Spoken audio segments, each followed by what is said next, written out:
Un saludo a todos los que veis Iglesia en Camino, programa del Arciprestazgo Mancha Norte de la Diócesis de Ciudad Real. Hoy en el programa vamos a hablar de lo que la Iglesia llama primer anuncio, y para ello tenemos aquí entre nosotros al vicario de Pastoral de la Diócesis, don Luis Eduardo Molina Valverde. Como siempre, después de la entrevista tendremos nuestra sección de noticias y acabaremos con el vídeo del Papa. Comenzamos nuestro programa.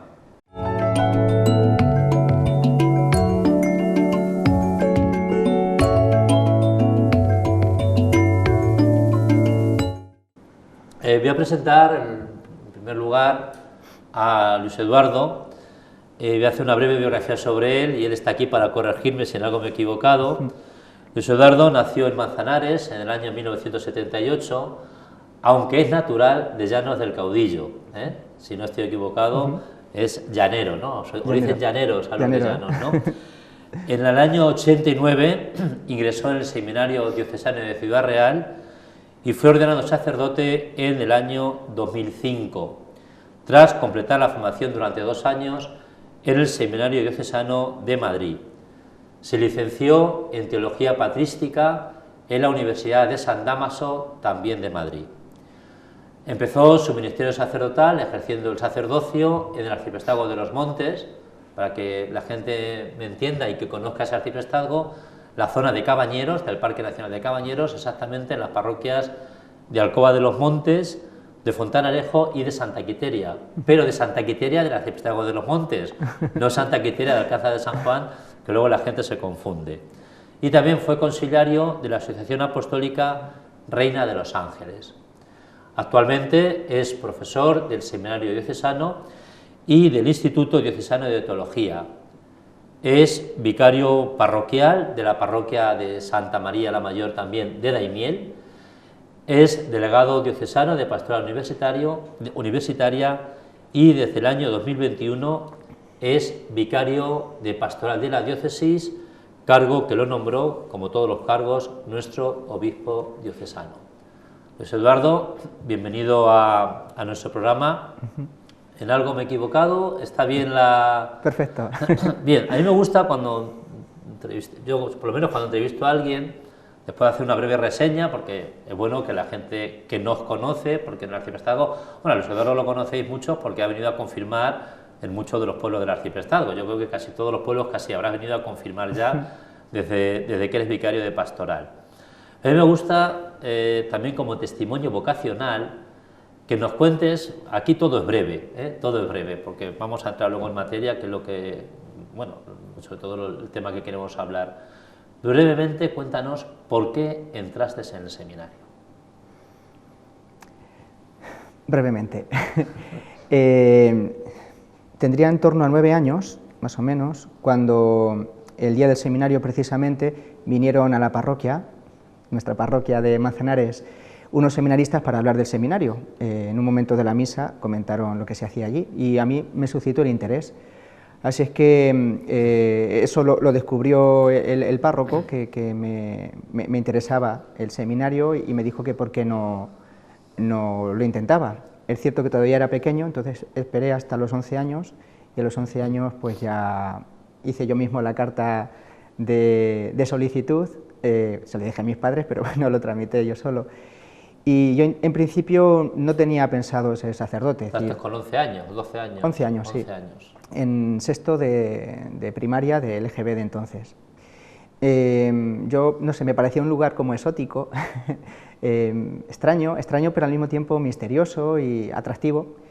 Y durante ese curso recuerdo que después de una ordenación, tras la comunión, a dar gracias a Dios, pues mirando en la catedral a la imagen de la Virgen del Prado, sentí como que Dios me decía, oye, ¿por qué no te animas a ser de verdad sacerdote? Y a partir de entonces lo tuve como claro, dentro de lo que un niño de esa edad, tendría ya 11, 12 años, Y a partir de entonces, bueno, pues ya fue seguir los cursos del seminario e ir creciendo también pues en fortalecer la vocación, pero digamos que a nivel vocacional lo he tenido, salvo en un par de etapas en las que dudaba si continuar o no para probar otras cosas, pero bueno, más o menos desde entonces así. Lo has tenido claro, ¿no? Entonces Sí. podemos decir que el inicio de tu vocación fue un testimonio de seminaristas, y luego ya, bueno, uno va descubriendo a Dios pues en la vida, ¿no?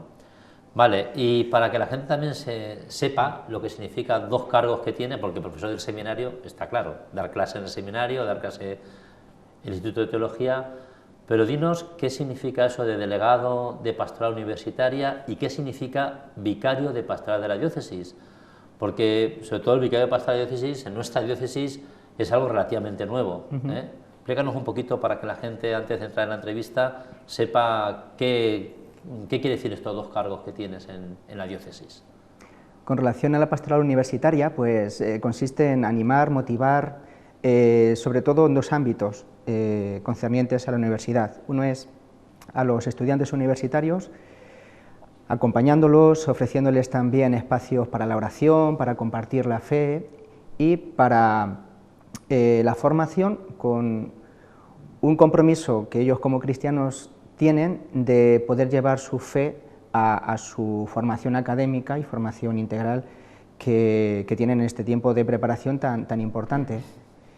Y por otra parte también trabajamos con profesores o personas, digamos, del entorno universitario o colaboradores con el fin de promocionar sobre todo un puente de diálogo fe-cultura o fe-razón, mostrando las riquezas también de la Iglesia, con un patrimonio intelectual de muchos años y un patrimonio cultural también, sin el cual no se podría entender la misma institución universitaria. Muy interesante, entonces, la labor de la pastoral universitaria. ¿Y vicario de pastoral del obispo qué es? Sabemos que vienes a confirmar. Eso por la gente sabe que tienes el poder, porque el obispo te lo da, de poder celebrar el sacramento de la confirmación. Pero ¿qué es vicario de pastoral? Sí, el hecho de poder confirmar da una pista, es decir, una persona cercana al obispo que es representante suyo, en este caso en cuestiones de pastoral, es decir, y como cometido más en concreto, motivar, animar la pastoral, sobre todo a través de dos cauces, uno son los arciprestazgos y otros son las delegaciones. Fundamentalmente pues tiene que ver con eso, y la pastoral se rige sobre todo a nivel de curso por las líneas de la programación pastoral, que se elabora a final de curso para que esté a principio del curso siguiente ya presentada y las parroquias, arciprestazgos, las unidades de acción parroquial trabajen desde ahí, incluidas las delegaciones. Muy bien, pues yo creo que ya por lo menos hemos entrado un poquito más cuál es la función que tiene, tanto como delegado de pastoral universitaria como de vicario de pastoral de la diócesis. A Luis Eduardo lo hemos invitado al programa para que nos hable de algo que yo creo que interesa mucho en la Iglesia, nos interesa a todos y que ahora se está oyendo mucho, ¿no? Y ya en algún programa, en alguna noticia hemos hablado brevemente sobre ello, que es lo que la Iglesia llama primer anuncio. Para hablar del primer anuncio, antes de entrar en la entrevista, os vamos a poner un breve vídeo de la conferencia episcopal del secretario de Catequesis que publicó el pasado mes de mayo y que nos habla sobre el primer anuncio. Vemos el vídeo y a continuación pues seguimos la entrevista. Es un vídeo muy breve.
Luis Eduardo, el vídeo acaba diciendo: si estáis creando en vuestra diócesis un espacio de primer anuncio, si queréis comenzar y no sabéis cómo, contactad con nosotros.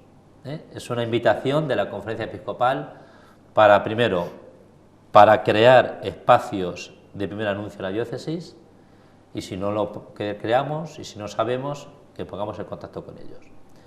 Yo no sé si aquí en la diócesis hay espacio de primer anuncio o no.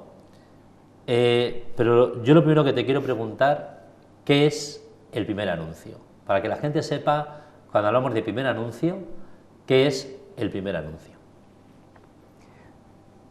Nos podríamos remontar un poquito en la historia de la Iglesia hacia atrás y ver cómo ya desde el siglo XIX, finales, pero sobre todo en el siglo XX, la Iglesia se encuentra en la tesitura de querer dar respuesta a nuevos retos sociales, culturales, políticos, desde ahí, pero sobre todo, claro, evangelizadores. ¿Cómo llevar el Evangelio de Jesús a una sociedad que ha cambiado tanto? Y hablamos de cambios, por ejemplo, como la Revolución Industrial. A lo largo del siglo XIX, XX, pues los obreros, que eran grupos de personas, en principio vinculadas a la Iglesia, se van a ir distanciando. Aparece también un tipo de nueva clase obrera, y vemos cómo a lo largo del siglo XX la Iglesia, que estaba tan presente de una forma casi natural en la vida de las familias de Europa, hablo ahora sobre todo de Europa, pues cada vez el cristianismo era más relegado a un segundo plano, e incluso con la pretensión por parte de ciertos poderes, ideologías, de relegarlo a lo que es la sacristía, a lo que es solo la Iglesia, ¿no? Vosotros cristianos solo en la Iglesia. Entonces la Iglesia tiene que reaccionar y buscar nuevos medios, nuevos cauces para un hombre nuevo y una situación sociopolítica diferente. A lo largo del siglo XX, desde el principio, pues nos encontramos ya con iniciativas como la Acción Católica, que va adquiriendo fuerza y que sabemos en nuestros pueblos va a tener un protagonismo muy grande, y de la cual luego van a salir otro tipo de iniciativas de carácter social, incluso político, inspirando, ¿no? Inspirando todo esto. Pero sobre todo a raíz del Concilio Vaticano II, cuando con ese espíritu de renovación, de ayornamiento, de poner al día, la Iglesia, sin tener, como ha sucedido cuando se han convocado otros concilios, como una especie de antagonista o de herejía contra la cual combatir, sí que ha visto que la Iglesia tiene que remozarse, ¿no? Tiene que adecuarse a las nuevas circunstancias para ofrecer un mensaje de Jesucristo, el mismo mensaje, pero actualizado. Y entonces nos encontramos con la figura, por ejemplo, del Papa Pablo VI, que en una encíclica que va a ser paradigmática, que es la Evangelii Nuntiandi, va a hablar ya de una nueva evangelización.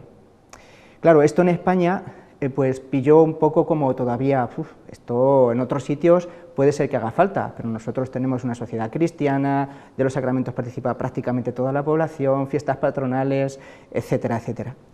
Pero en otros lugares de Europa eso era como una especie de necesidad que estaba clamando pues unos nuevos métodos, recursos, un aire nuevo. Y nosotros en nuestro país lo hemos ido viendo paulativamente hasta que nos encontramos con una situación donde esto es acuciante. Entonces la nueva evangelización significa dar respuesta por parte de la Iglesia a transmitir el mensaje de Jesucristo a una sociedad que ha cambiado y a un ser humano que es diferente. Entonces se trata de adecuar, adaptar y sin disminuir lo que es el mensaje, ni tampoco minimizarlo, pero sí que tener en cuenta a la persona que tenemos nosotros delante. Entonces, cuando hablamos de primer anuncio, hablamos de nueva evangelización. Eso es. Es lo mismo. Cuando hablamos de primer anuncio, hablamos de una expresión nueva que está vinculada a esa nueva evangelización y que, bueno, se ha puesto más de moda en las últimas décadas, pero que parte de ese deseo de la Iglesia de anunciar el Evangelio a una sociedad distinta. Por lo tanto, el objetivo que tiene el primer anuncio sería evangelizar a esta gente que a lo mejor era cristiana, ya no lo es, o gente que ya no ha sido cristiana en la vida, que ya nuestra sociedad europea o española pues ya no lo es. ¿Sería un poquito el objetivo este del primer anuncio? Sí, tiene el matiz de que si bien antes, bueno, la práctica religiosa mayor o menor estaba envuelta en un contexto sociocultural cristiano, ahora muchos de esos elementos cristianos han desaparecido. Antes era extraño, pues una familia incluso no practicante, ¿no? No encontrar pues algún símbolo cristiano, una cruz, una estampa de la Virgen. Ahora nos encontramos en muchos hogares que no hay absolutamente nada, con lo cual ese primer anuncio destaca dentro de la nueva evangelización pues ese carácter de algo nuevo para una realidad inédita en muchos siglos para nosotros, y que requiere también pues tener en cuenta que no podemos ir con unos presupuestos ni siquiera terminológicos que damos por asumidos, ¿no? Sacramento, gracia, Trinidad. Eso la gente ya no entiende lo que es eso, a lo mejor. Mucha gente ya le resulta como algo completamente ajeno. Y por eso ese primer anuncio subraya el primer, para decir, hay gente que está completamente en barbecho, por decirlo así. Y entonces todo lo que se siembre va a ser para ellos novedad. Entonces, vale, muy bien, estamos de acuerdo con eso. Ahora, yo tengo aquí, en la comunidad cristiana, pues esa realidad. Y a mí me invitan a hacer esa nueva evangelización, ese primer anuncio. ¿Cómo lo hago? A esta gente que no viene a la iglesia, a esta gente que ya no sabe ni quién es Dios a lo mejor, a esa gente que ya no tiene ninguna relación cristiana. ¿Cómo hago eso para llegar a esa gente? ¿Qué es lo que, cuando llego, qué tengo que decirles? En nuestra realidad manchega, lo voy a decir así, nos encontramos con algunas características que tener en cuenta y que van a ayudar a la hora de afrontar un primer anuncio o una nueva evangelización en las parroquias. Primero es que hasta el momento todavía la demanda sacramental es bastante alta, lo cual no quiere decir que la persona que pide un sacramento para sí o para sus hijos sea una persona cristiana. Bautizado está, pero si entendemos como cristiano el hecho de que es una persona que conoce la fe, consecuente a nivel de vida personal con lo que esa fe dice y de práctica religiosa sacramental, pues nos encontramos con que gran parte, por no decir la mayor parte, no son cristianos en ese sentido. Con lo cual, podríamos decir, en realidad no son gente de primer anuncio, pero realmente sí, porque para ellos ser cristiano es algo que le viene de familia, que pueden entenderlo como algo tradicional, algo incluso que defienden, pero más a nivel identitario, pero no una identidad espiritual y religiosa, sino un poco por ubicarse en unas raíces, unas tradiciones. Entonces hay que contar con ciertos elementos como este. Por lo tanto, a la hora de afrontar un primer anuncio, ¿no? o una pastoral misionera, que también podría llamarse, por parte de una parroquia, tiene que mirar primero qué tiene, es decir, hacer una especie de evaluación y reflexión para ver en qué está implicando sus fuerzas, con qué recursos cuenta, especialmente recursos humanos, es decir, con cuántas personas de cuántas personas podemos disponer para esta labor. Y luego ver si ya tiene abiertos caminos que pueden ayudarle a desde ahí iniciar o desarrollar esta evangelización, que puede ser, por ejemplo, padres de niños de primera comunión o padres de adolescentes que se están preparando para la confirmación. El ámbito de las hermandades, importante, en algunos pueblos más, en otros menos. Y luego es cierto que hay personas que no pertenecen o que no se encuentran en ninguno de estos grupos, para los cuales se pueden ofrecer cierto tipo de métodos, de dinámicas, de los cuales hay bastantes, intentando adecuarse primero a la idiosincrasia del pueblo o de la parroquia, y luego también a las propias fuerzas y capacidades de los agentes de pastoral.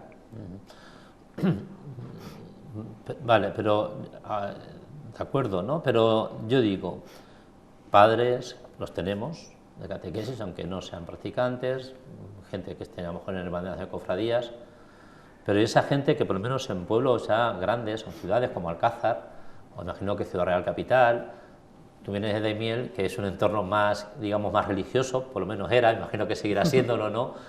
Hay pueblos más tradicionales, pero a lo mejor los pueblos cuanto más grandes son, a lo mejor hay menos práctica religiosa. Y a esos padres, a esa gente que no son padres de chicos de catequesis porque ya no están bautizados los chicos, porque ya no vienen a catequesis, pues ya no están casados por la iglesia, ¿cómo llego a ellos? ¿O cómo llegamos a ellos, mejor dicho? Sí, primero, también volviendo a lo de antes, es decir, el hecho de que haya padres que vienen a la iglesia físicamente a traer a sus hijos, también, no lo decía antes, pero los que piden el sacramento del bautismo, no significa que tengan una vida de fe, ¿no? Entonces, creo que no hay que perder de vista de que ellos también son objeto de ese primer anuncio, de esa nueva evangelización.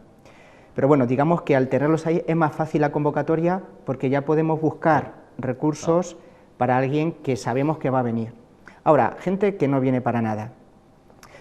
Ante eso, bueno, a lo largo de estas últimas décadas, en un camino pues ya bastante dilatado, pero para nosotros en esta diócesis más novedoso, se han iniciado lo que son proyectos o ideas que intentan abordar este asunto. Por lo general se han generado tanto en el ámbito hispanoamericano como en el estadounidense, como en países donde esta separación, desvinculación de la Iglesia, sea en ámbito protestante, anglicano o católico, porque en esto se han ayudado unos y otros confesiones católicas, confesiones cristianas. Entonces, por ejemplo, por poner un ejemplo, un laico mexicano que hacia los años 70, 80, él recibe como una inspiración, según cuenta, que Dios le pide, tras una conversión personal, el iniciar algo para una nueva evangelización. Entonces va a hacer las escuelas de evangelización San Andrés. Se llama San Andrés porque en el Evangelio aparece San Andrés como aquel que invita a Pedro, a su hermano, a conocer a Jesús, ¿no? Bien, y entonces lo que han hecho ha sido pues un proyecto pedagógico que tiene en cuenta las pedagogías también más influyentes del siglo XX, Montessori, Piaget, buscando desde lo antropológico cómo acercar el Evangelio a esta gente, ¿no? Y bueno, pues han formado un grupo de personas, de gente de pastoral, que primero llevan un curso de formación alimentándose de este tipo de metodología y luego pues lo llevan a las parroquias o a las comunidades que quieren implementarlo. Otro ejemplo, más conocido aquí por la zona, que esto brota en Londres, de una comunidad anglicana y que luego pues, ha sido adoptado por los católicos, que son los encuentros o cenas, comidas alfa. Lo que se pretende es fomentar un entorno familiar alrededor de una comida, que puede ser comida, cena, que haya algo para comer.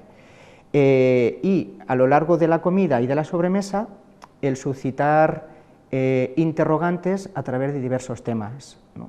Sobre, por ejemplo, el sentido de la vida, la figura de Jesús, sobre la incidencia de la Iglesia en lo que dice en la vida personal, y esto que puede parecer como algo poco atractivo de principio, ¿no?, a una persona que no tenga ningún tipo de relación con la Iglesia ni con el cristianismo, sin embargo, en la acogida, en ver también los detalles de la preparación, la ambientación y el cómo se tratan los temas, uno, sin verse abordado de una forma así un tanto agresiva, ¿no?, obviamente, va interiormente haciéndose preguntas que luego pueden desembocar en un, bueno, me ha gustado lo que habéis hecho, me ha hecho plantearme cosas, pero bueno, esto no es lo mío, o bien decir, ¿y por qué no? Es decir, yo he sentido algo que antes no he sentido y querría participar o querría conocer más esta iglesia que me habéis presentado. Digo dos, pero hay cantidad de iniciativas. Sí, aquí también se oye ya lo de FETA, es decir, que me imagino que también será de primer anuncio. También, aunque los grupos de Maús. Eso es, sí. Eso nace en América y lo que pretende es un fin de semana con un retiro pues muy pensando en el ser humano de la actualidad, es decir, que toque lo afectivo y a través sobre todo de dinámicas, de testimonios, para facilitar un encuentro con Dios. Es Es decir, como una especie de, tanto FETA como Emaús, porque es lo mismo, solo que Emaús es para adultos y FETA para jóvenes. Es el hacer camino llano, con una ambientación, una preparación bastante cuidada, para que una persona diga, ah, esto qué bello, ¿no? Me llega. Y los grupos más tradicionales que la gente conoce mucho, sobre todo en esta zona, y en otros también, se han quedado un poco apartados. Por ejemplo, el Cursillo de Cristiandad, que también era de primer anuncio, creo yo, la Acción Católica, la Nueva Acción Católica. ¿Estos dónde quedan? Pues son movimientos o realidades que han sabido adaptarse también. De hecho, la Acción Católica Renovada ha presentado unos materiales de nueva evangelización y de primer anuncio que en algunas parroquias de la diócesis están implementando y se llevan a cabo y con bastantes frutos. Y luego los cursillos de cristiandad, que también están implantados aquí en nuestra diócesis. Bueno, de hecho, nuestra diócesis es pionera y curiosamente, ¿no?, fue pionera en un método de nueva evangelización, ya con don Juan Hervás, que fue quien los ideó. En los años 60, por ahí. Sí, sí, pero ya en la diócesis existía un interés por este tipo de metodología. Lo que pasa es que luego quizás se adormeció no sé, la frescura o algo pasó, o nos contentamos un poco con los resultados y ya no tuvo la fuerza del principio, pero fue referencia internacional nuestra diócesis. Bien, pues sí, siguen con mucha fuerza. Quizá nuestra diócesis, aunque los cursillos se preparan, se ofrecen, no tiene la impronta de otras diócesis donde hay de forma muy frecuente cursillos porque hay una demanda grande. Entonces corresponden a otro tipo de metodología, pero todos con el mismo interés. Es ofrecer pues, ese primer anuncio, o a quien ya pues, es cristiano y tiene una vida, el fortalecer su fe. Entonces, tenemos que sacar la conclusión que para llevar a cabo el primer anuncio hay que utilizar alguna de estas herramientas, o una parroquia sin estas herramientas que acabas de decir, los grupos Alfa, FETA, Emaús, Cursillo de Cristiandad, Acción Católica, otros que puedan surgir. Es decir, ¿hay que utilizar estas herramientas para el primer anuncio, o uno sin estas herramientas puede llevar a cabo el primer anuncio o la nueva evangelización? Es una pregunta muy interesante y muy oportuna. Yo primero diría, en primer lugar, hay cosas que están funcionando, ¿no? Y están funcionando no porque sean bonitas, no porque pues, se realicen con mucha frecuencia, sino porque desde mi experiencia yo veo a personas que se han convertido, o personas para quienes ha supuesto un cambio sustancial de una vida de fe tanto lineal a una vida comprometida, de oración más implicada, de participación en los sacramentos. Entonces, a mí me parece como el testimonio más visible. Entonces, si algo está funcionando, habrá que ver por qué. Y mirando cada uno de estos recursos, nos damos cuenta de elementos en los que todos inciden. Primero, tiene que ser un ánimo decidido y claro de una comunidad parroquial, por ejemplo, o de una UAP, o de un arciprestazgo, por hacer una evangelización acorde a los nuevos tiempos. Que no es fácil, quizás es el paso más complicado, porque tendemos, no solo en el ámbito eclesial, sino en general, en todos los ámbitos, pues a una inercia, a pues continuar con lo ya sabido, a evitar riesgos. Es complicado, pero cuando uno da el salto y tiene claro que ha de llegar en su mensaje pues a otras personas que las habituales, o con métodos que no son los tradicionales, pues tiene que formar un grupo de laicos, sobre todo laicos, pueden ser también consagrados, sacerdotes, por supuesto, pero que se comprometan. Esto requiere su tiempo, a veces más, a veces menos, depende de la metodología. O sea que en una parroquia, y vamos a ir acabando de la entrevista, una parroquia quiere hacer ese primer anuncio, primero tiene que hacer un grupo de laicos religiosos, sacerdotes religiosas, para prepararse para este primer anuncio. Primero tiene que ver con su consejo parroquial y con los asesores y bueno, toda la persona que intervenga, digamos, en proyectar pastoralmente las líneas que quieren seguir, si realmente quiere implicarse en algo así, porque si no luego puede haber cantidad de problemas. Puede ser que el último responsable, que sea el párroco, diga no, esto hay que hacerlo, y aunque veáis muchas dificultades y veáis que no es el momento, pues adelante. Y entonces, una vez decidido eso, hay que hacer ese grupo, imprescindible. porque es también parte de la misma dinámica, y es que no hay un agente de pastoral que lo organiza, dirige, controla todo, sino que interviene la comunidad parroquial, muy importante, y más en este tiempo donde la comunión y la corresponsabilidad pues siempre ha sido necesaria, pero ahora pues, con más motivo, ¿no?, por las circunstancias en las que estamos y porque es el ser de la Iglesia. Muy bien. Y luego desde allí, y con esto termino, es ya buscar el recurso que más puede favorecer, contando con las características propias de esa parroquia, de ese pueblo, para llevarlo a cabo. Que puede coger, esto te lo facilita, si hay un recurso que funciona, que en la parroquia de al lado, en otra diócesis o tal, está funcionando, pues vamos a conocerlo y vamos a ver si podemos aplicarlo. Y si no, se puede innovar, se puede generar algo nuevo. Y también se cuenta, pues en primer lugar, con lo que la diócesis también nos está aportando, ¿no?, desde las líneas diocesanas de la programación pastoral. Pues ya en un ámbito más de gente que se acerca a solicitar los sacramentos, pero también con la búsqueda, ¿no?, para suscitar en las personas el interés por lo cristiano y por lo eclesial. Pues muy bien, Luis Eduardo, o sea que sí o sí hay que hacer el primer anuncio. Pero no porque lo diga la Iglesia, sino porque lo dice el Espíritu Santo. Se lo dice a y través porque de hay la Iglesia. necesidad. Sí.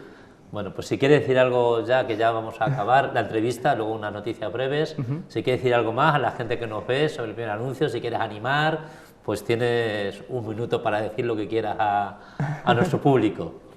Sí, bueno, yo simplemente, el ánimo tienen que hacerlo los agentes de pastoral y fundamentalmente quienes tienen pues la responsabilidad mayor, que sois vosotros, los párrocos, sacerdotes o los responsables de cada comunidad.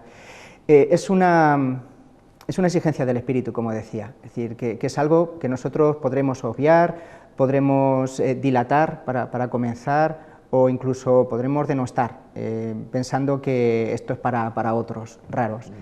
Sin embargo, mirando la Iglesia universal, es que se está trabajando desde aquí, y por eso yo creo que es incuestionable que es algo de Dios. Entonces, el ánimo tiene que venir de la oración, de la relación con Dios y de la creación de comunidad, una comunidad eclesial en comunión, para decir a dónde estamos llegando, y también que nos duela que haya muchas personas, por ejemplo de aquí, de estos pueblos, ¿no?, de Alcázar, de Cristana y de los alrededores, que no conocen a Jesucristo, que no tienen una vida, porque para nosotros es una riqueza, una alegría y un tesoro. Entonces, esa tristeza tiene que movernos a decir, vamos a llegar a ellos. Pues muchas gracias por desplazarte desde Imiela aquí a Alcázar, a los estudios de Mancha Centro Televisión, para esta entrevista, y bueno, yo creo que nos ha iluminado bastante en este tema que queremos tratar en un programa, aunque es un tema para muchos programas, y te agradecemos, en nombre de todo el arciprestazgo, tu presencia aquí hoy en esta iglesia en camino, nunca mejor dicho. Gracias a vosotros.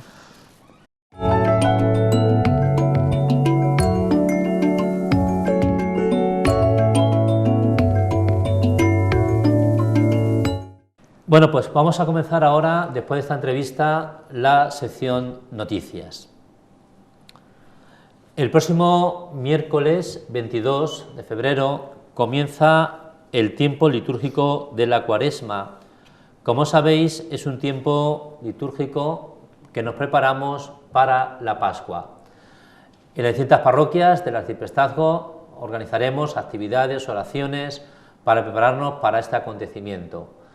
Desde aquí os invitamos a que os informéis en las parroquias de las oraciones que hay, Via Crucis, charlas cuaresmales, charlas arciprestales, cultos de las distintas cofradías, para que el corazón se vaya calentando en esta Cuaresma. En estos próximos programas también informaremos de algunas cosas más concretas que las parroquias del arciprestazgo o que el mismo arciprestazgo organiza para la Cuaresma. Encuentro, creo, en Campo de Cristana. El fin de semana del 3 y 4 de marzo va a tener lugar en Campo de Cristana el Encuentro Diocesano Creo, que lo organiza la Delegación Diocesana de Juventud. Este encuentro es una exposición preparado por los jóvenes y este año el tema será Nuestra Pascua es Cristo. A este encuentro, a esta exposición, puede asistir cualquier persona que lo desee, Para ello, os informáis en vuestras parroquias porque hay que inscribirse para la asistencia a este encuentro. Como os digo, será el fin de semana del 3 y 4 de marzo en Campo de Cristana. Convivencia de matrimonios. Los domingos 26 de febrero y el 12 y el 26 de marzo va a tener lugar la quinta convivencia de matrimonios organizada por la diócesis, que este año va a tener lugar, todas estas convivencias, en el seminario diocesano. Aquellos matrimonios que quieran asistir, lo mismo, también se tienen que informar en sus parroquias e inscribirse. Hay que inscribirse 15 días antes de dichas convivencias. Os recuerdo, 26 de febrero y 12 y 26 de marzo. Y seguimos con la campaña contra el hambre que organiza Manos Unidas este año con el lema Frenar la desigualdad está en tus manos. Seguimos en esta segunda quincena de febrero con actividades en las distintas parroquias del arciprestazgo y, por ejemplo, en Alcázar de San Juan, el domingo 26 se ha organizado el Comparte tu tarta, esas tartas que compartimos y que después se ponen a disposición de la gente, el Compra tu vida para regalar vida, esas macetas, esas flores que alguna floristería regala y que también se pone a disposición de la gente, la carrera de la moneda y también un flash mob. Sabéis que todas estas cosas que se recaudan, estos dineros que se recauda para Manos Unidas, es para financiar los proyectos que Manos Unidas lleva a cabo a lo largo de este mundo tan empobrecido en muchas ocasiones. Pues estas son nuestras noticias de este día de nuestro programa de Iglesia en Camino.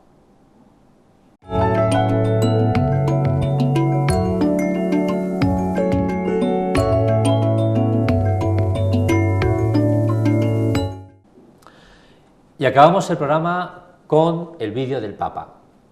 Esta vez es un vídeo del año 2017 que lo titula Los alejados de la fe cristiana. Simplemente ver el vídeo, reflexionar sobre el vídeo y sacar vuestras conclusiones. Pues ya me despido de este nuevo programa de Iglesia en Camino. Espero que les haya gustado, espero que la entrevista que hemos tenido con el vicario de Pastoral nos haya servido a todos para ilusionarnos, para seguir anunciando el Evangelio a los que no creen y a los que creen, pero le falta esa práctica religiosa, ese primer anuncio, esa nueva evangelización. Un saludo a todos. No olvidemos nunca que nuestra alegría es Jesucristo, su amor fiel e inagotable. Porque cuando un cristiano se pone triste, quiere decir que se ha alejado de Jesús. En esos momentos no hay que dejarlo solo. Debemos ofrecerle la esperanza cristiana con la palabra, sí, pero más con nuestro testimonio, con nuestra libertad, con nuestra alegría. Pidamos por nuestros hermanos que se han alejado de la fe, para que a través de nuestra oración y testimonio evangélico puedan redescubrir la belleza de la vida cristiana.